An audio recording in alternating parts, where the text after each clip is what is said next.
Alamin naman ang detalye ng PH Open Pool Championship 2025 sa Balitang Sports hatid ni Kyle Basa.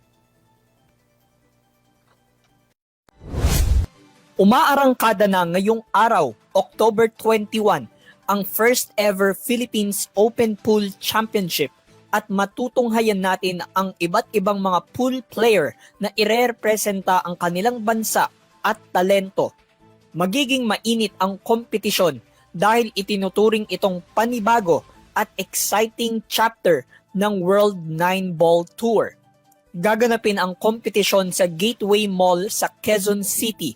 Mga Filipino legends sa larangan tulad ni Efren Bata Reyes at pati na rin si Django Bustamante ay makikilahok sa nasabing kompetisyon.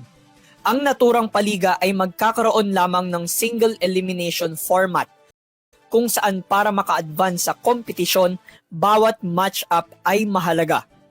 Ang cash prize naman sa makakakamit ng kampyonato ay $125,000. Mga bansang makakatapat ng Pilipinas ay ang mga powerhouse countries tulad ng UK, Germany, Spain, USA.